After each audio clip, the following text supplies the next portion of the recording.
విషయం చెప్తా ఉన్నా, ఇక్కడ వీళ్ళతో నేనైతే ఇప్పటి వరకు మాట్లాడలే. వాళ్ళు వాస్తవానికి సంబంధించింది వాళ్ళు ఏది మన ఇది ఉందిగా HMT హిందుస్థాన్ మిషన్ టూల్స్ సంబంధించినటువంటి రిటైర్డ్ ఉద్యోగులు వీళ్ళకి రావాల్సిన బెనిఫిట్స్ కోసం ఇక్కడికి వచ్చినారు. అయితే నేను మాట్లాడతా అని చెప్పడం జరిగింది. వాళ్ళకే ఇస్తా. నిజంగా కేసీఆర్ పరిపాలన ఇప్పుడున్నటువంటి రేవంత్ రెడ్డి గారి పరిపాలన మీద వాళ్ళ అభిప్రాయం నేనైతే ఇప్పటి వరకు వాళ్ళకి ఆ టాపికే చెప్పలే. ఒక్కసారి వాళ్ళ ఒపీనియన్ అడుగుదాం. సార్ లేవండి సార్ కేసీఆర్ పరిపాలనకు రేవంత్ రెడ్డి గారి పరిపాలనకు ఏమైనా తేడా కనిపిస్తుందా సార్? చాలా తేడా ఉందండి. దగ్గర పెట్టుకోండి సార్. చాలా తేడా ఉందండి. అంటే ఇప్పుడు ఏమంటున్నారంటే తెలంగాణ రాష్ట్రం ఆగమైపోయింది కేసీఆర్ చేతిలోంచి రేవంత్ రెడ్డి చేతిలోకి పోవడం వల్ల అని చెప్పి టీఆర్ఎస్ నాయకులు అంటున్నారు. మీరేమంటారు సార్? లేదండి, రేవంత్ రెడ్డి గారు బాగుందా? బాగుందండి. రైట్ సార్, మీరు మాట్లాడండి సార్. ఆగమైపోయింది, ఎప్పుడు ఆగమైపోయింది. ఇది మన చేతిలో ఎప్పుడైతే తెలంగాణ వచ్చిందో అప్పుడే ఆగమైపోయింది. ప్రస్తుతానికి రేవంత్ రెడ్డి గారి పాలన ఏదైతే ఉందో ఆయన సూచనలు ఏవైతే ఉన్నాయో ఫార్ములా బాగానే ఉన్నాయి కదా సార్. చెప్పండి సార్, మీ మనసులో ఏ అభిప్రాయం ఉంటే అది చెప్పండి సార్. ఈడున్నారని కాదు, నిజంగా చెప్పాలంటే ఎప్పుడో అసలు ప్రజలు ఎలక్షన్స్ పెట్టినట్టయితే టీఆర్ఎస్ నామరూపాలు కూడా పోతుండే. కాకపోతే వాళ్ళ ఫ్యామిలీ అంతే, వాళ్ళ ఫ్యామిలీ మొత్తం ఈ రాష్ట్రాన్ని మొత్తం నాశనం చేసి పెట్టారు. మేము దాదాపుగా HMD రిటైర్డ్ ఎంప్లాయీస్ ఎన్నో సార్లు వాళ్ళ యొక్క ఎమ్మెల్యేని ఎంపీని అప్రోచ్ అయినాం, కానీ ఏ ఒక్క రోజు కూడా వాళ్ళు మా గురించి పట్టించుకోలేదు. దాదాపు ఇప్పుడు 7-8 సంవత్సరాల నుంచి మాకు రావాల్సిన బెనిఫిట్స్ ఇవ్వకుండా రోడ్డు మీద బారేశారు. అదే ఇంతకుముందు కాంగ్రెస్ గవర్నమెంట్ ఉన్నప్పుడు, అప్పట్లో కూడా మాకు ఈ ప్రాబ్లం ఉన్నప్పుడు వాళ్ళు ముందుకు వచ్చేసి మన మన్మోహన్ సింగ్ గారు చూసుకోండి ప్రధానమంత్రి, ఈ ఎంప్లాయీస్ ఎటువంటి ప్రాబ్లం రావద్దని చెప్పేసి వాళ్ళు అప్పు చేసి మాకు ఇచ్చిన రోజులు కూడా ఉన్నాయి. కానీ ఈ రోజు 8-7 సంవత్సరాల నుంచి ఏ ఒక్క రోజు కూడా టీఆర్ఎస్ పార్టీ ఏమంటున్నారు సార్? మమ్మల్ని గెలిపిస్తే టీఆర్ఎస్ ఎంపీలను గెలిపిస్తే ఢిల్లీలో మీకట శ్రీరామ రక్ష లెక్కుంటారట. మేము చూసినాం 9 సంవత్సరాలు మేము చూసినాం. ఏ ఒక్క ఎంపీ కన్నా అక్కడ పార్లమెంట్ లో మాట్లాడిరా? ఏ ఇష్యూ మీద మాట్లాడిరా? ఏది లేదు. వాళ్ళకి ఏంటంటే HMT ల్యాండ్స్ ఎంతైతే ఉన్నదో ల్యాండ్స్ అని అమ్ముకుందామని చెప్పి ప్లాన్ చేసిరు వాళ్ళు, కానీ అది వాళ్ళతో కాలేదు.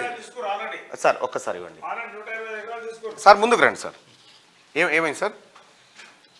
ఓకే, ఇప్పుడు మేము తెలంగాణ మేము చాలా బాగు చేస్తాం. బంగారు తెలంగాణ మట్టి తెలంగాణ గారు అధ్వానం చేసిండు. అది నిజంగా చెప్పాలంటే అప్పులు చేసి అప్రూపాలు చేసిండు. ఏ గవర్నమెంట్ అమ్మకుండా ఏ సీఎం కూడా అమ్మలేడు. ఈ సీఎం అన్ని గవర్నమెంట్ ల్యాండ్స్ ఎక్కడైతే అన్ని అమ్ముకున్నాడు. మా HMT ల్యాండ్ కూడా 125 ఎకరాలు తీసుకున్నారు. మాకు ఒక్క బెనిఫిట్ ఇవ్వలేరు. మా ట్యాక్స్ వసూలు చేసుకున్నారు, కానీ మా ట్యాక్స్ కూడా మాకు చెప్పి ఎన్నిసార్లు చేసిన కానీ ఏం చేయలేరు. మాకు తెలంగాణ గవర్నమెంట్ టీఆర్ఎస్ గవర్నమెంట్ 120 ఎకరాలు మా ల్యాండ్ తీసుకుంది. ఇప్పుడు HMT ల్యాండ్ 890 ఎకరాల మొత్తం 120 ఎకరాలు తీసుకున్నారు. కానీ మాకు మాత్రం ఒక న్యాయ పాస మాకు డ్యూస్ కోసం మాత్రం ఏమి చేసినా కానీ కూడా ఏమి లేదు. ఏ ఒక్క రోజన్నా మీ సమస్య మాట్లాడిరా కేంద్రంలో? ఏం మాట్లాడలే, ఏ ఒక్కరు మాట్లాడలే. మేము వివేక్ సార్నే మేము ప్రెసిడెంట్ గా పెట్టుకున్నారు. వాళ్ళు ఆన్లైన్ ఇప్పుడు ఉన్నోళ్ళు, కానీ ఆల్వై చేసిన కానీ కూడా ఏం కూడా కాలేదు ఇప్పటి వరకు. ఏం ఎవరు మన KP వివేకానంద మీకు ప్రెసిడెంట్ ఉండే, ప్రెసిడెంట్ ఇప్పుడు ఉన్నాడు, ఏం లాభం లేదు. సార్ చెప్పండి సార్.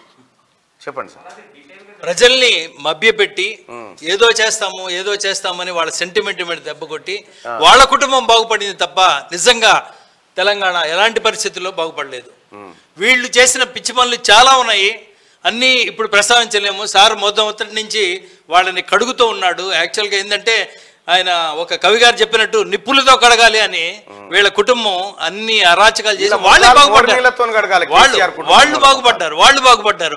ఒక ప్రధానమంత్రి వస్తున్నాడు అంటే ఈయన ఎక్కడో వెళ్ళి ఒక గుడిసెలో తాగుకుంటాడు. అవసరమా? రేపు నువ్వు ప్రధానమంత్రి అవుతానంటున్నావు, నువ్వు అందరినీ దేశాన్ని అందరినీ ఒకటి చేస్తానంటున్నావు, నేను ప్రధాని అంటున్నావు. బట్ రేపేం చేస్తావు నువ్వు? ఈ రోజు నువ్వు ఇంటే గెలవలేకపోయావు. యాక్చువల్గా ఇంట్లో గెలిస్తే ఇప్పుడు మా మిత్రుడు చెప్పినట్టు ఇంతకు ముందు ఎప్పుడో కనుక ఎలక్షన్స్ వచ్చినట్టయితే ఎప్పుడో దిగిపోయేది టీఆర్ఎస్ గవర్నమెంట్, ఎప్పుడో దిగిపోయేది. జనాల్లో సానుభూతి పెరుగుతుందట కేసీఆర్. ఎలాంటి పరిస్థితుల్లో సానుభూతి పెరగదు, ఇంకా తొక్కాలి. ఎందుకంటే ఒక డైనమిక్ లీడర్ వచ్చాడండి. అంతమంది సీనియర్స్ ఉన్నా కూడా ఒక డైనమిక్ లీడర్ ఈరోజు సీఎం అయ్యాడని చెప్పేసి అందరూ మొత్తం రాష్ట్రం అంతా చాలా సంతోషంగా ఉంది. ఆ కడుపు మంట వీళ్ళకి తట్టుకోలేకపోతున్నారు, అందుకని వెంటనే బయటపడిపోతున్నారు. ఆయన వచ్చి ఎన్ని రోజులైంది, ఆయనకు అవకాశం ఇవ్వాలి కదా, ఆయన స్టడీ చేయాలి కదా, అదేం లేదు. అంతే ఇమ్మీడియట్ గా స్టార్ట్ చేశారు. మా అధికారం పోయింది, అది అన్ని బురద చల్లాల, ఎన్ని ఇదే ప్రోగ్రాంలే కానీ ఏ ఒక్కటి నిజాయితీతో చేసింది లేదు. యాక్చువల్గా ఈ స్టేట్ గవర్నమెంట్లో ఉన్న కంపెనీ మాది, మమ్మల్ని ఆదుకోవాల్సిన బాధ్యత కూడా మీకే ఉంది కదా. ఇప్పుడు 6 సంవత్సరాల నుంచి 6 years నుంచి మాకు పెండింగ్ డ్యూస్ ఒక్క పైసా రాలేదు అంటే ఏం చేయాలా? ఆ ఎంప్లాయీస్, రిటైర్డ్ అయిన ఎంప్లాయీస్ వాళ్ళ పిల్లలు పెళ్లిళ్ళు చేసుకోవడం కానీ, ఆరోగ్యం చూసుకోవడం కానీ ఎన్ని సమస్యలు ఉంటాయి సార్. మేము రోడ్డు మీద పడి ఇవాళ నిన్న వచ్చాం, మేము మల్లన్న గారి దగ్గరికి నిన్ననే వచ్చాం, జస్ట్ రేపు రండి బ్రదర్ అని చెప్పేసి అన్నారు. ఈరోజు మాకు అవకాశం ఇస్తున్నారు. ఇంత ఎక్కడ చూడలేదు మేము, ఇంత క్విక్ రెస్పాన్స్ ఎక్కడ చూడలేదు. ఎంతోమంది తలుపులు తట్టాం, నో యూజ్.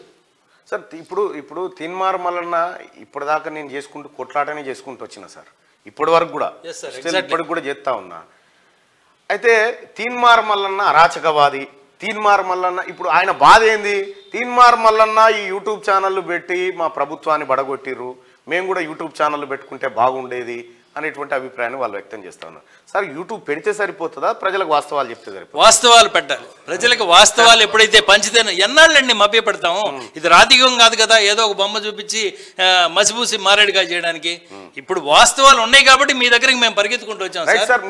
మీరు ఏ పార్టీకి అనుబంధంగా పనిచేసిరో నాకు తెలియదు, లేకపోతే ఏ పార్టీ కోట్లు వేసిరో తెలియదు. నేను డైరెక్ట్ గా మీ దగ్గరికి మైక్ తీసుకొని వచ్చిన సార్, తీసుకొని వచ్చి మీ అభిప్రాయాన్ని చెప్పమన్నా, మీ మనసులో ఏది ఉంటే అదే చెప్పమన్నా. ఇది మీకు సంబంధించినటువంటి బెనిఫిట్స్ విషయంలో, మీకు సంబంధించిన బెనిఫిట్స్ ఇవాళ మిమ్మల్ని రమ్మన్నది ఎందుకనంటే మీ అంశానికి ఒక పరిష్కార మార్గాన్ని కనుగొందామనే రమ్మన్నా, అంతే తప్పగాని మిమ్మల్ని ఏదో టీవీలో చూపించి ఏదో చేద్దామని కాదు. పరిష్కారం ఎట్లయితుంది, ఎవరిని పట్టుకుంటే అవుతుంది, రాష్ట్ర ప్రభుత్వం పాత్ర ఏముండబోతా ఉంది అనే అంశాలు నేను చెప్తా ఉన్నా కదా. నాది బాధ్యత, ముఖ్యమంత్రి గారి దగ్గరికి మిమ్మల్ని తీసుకుపోయే బాధ్యత నాది.